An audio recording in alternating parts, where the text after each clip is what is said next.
My name is Regis Thompson-Lawrence, and I'm 65, and I ended up working for the record industry, of course, the music industry. No one even speaks of records today. I worked for the music industry for like over 17 years. I left the music industry in '84. And once I left the industry, I became involved in real estate. And then I married for the second time. I had a son. Of course, I skipped through a few things as a working mother. I became a single mom during that period of time, single divorced parent, and the challenges were somewhat difficult. I was sailing my own ship, so to speak. I owned a home, and I had to figure out ways of how I was going to hold on to the home that I was in. I worked for many companies. I worked for Jacoby and Myers as a secretary. I worked for Verizon. Then I worked for the Child Care Council of Nassau as a parent counselor.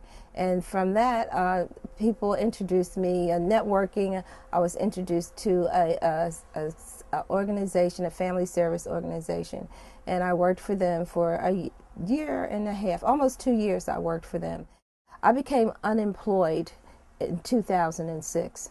So I would take jobs that would help to pay the rent, because I had to give up my home. I just could not, I couldn't afford it. What I did, what many people find themselves doing, is their resources that they have in their home.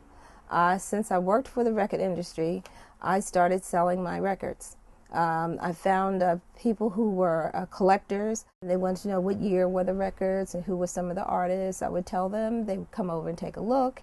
And then that's how I survived. And I still have over like 2,000 records that I'm still trying to get rid of. Mario Lanza, Elvis Presley. I still have some that I am waffling over. Aretha Franklin, Marvin Gaye, Earth, Wind and Fire. I gave out some great Earth, Wind and Fires, but I'm still like, okay, I have to part with them. It is difficult to part with those things that you've had for a long time.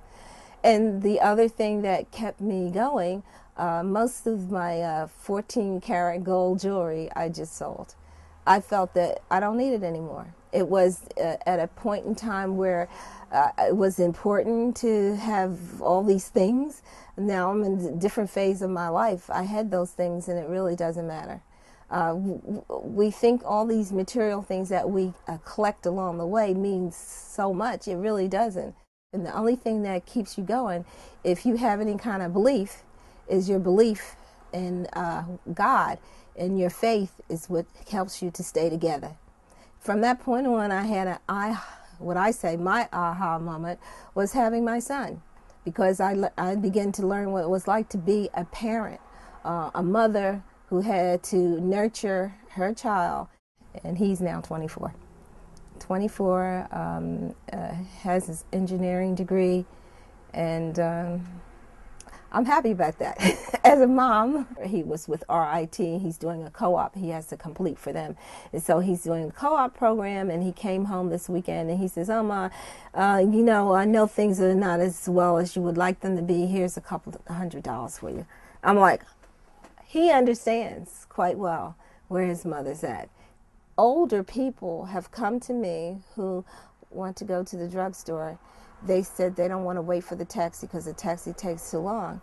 Or I'll take them to a doctor's appointment, and I receive some income from taking them to their appointments.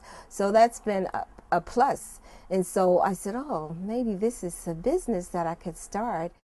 My guaranteed amount that I have to live on every month, you'd just be shocked to death, is $1,877.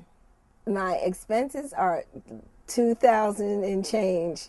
I have no health insurance at this time.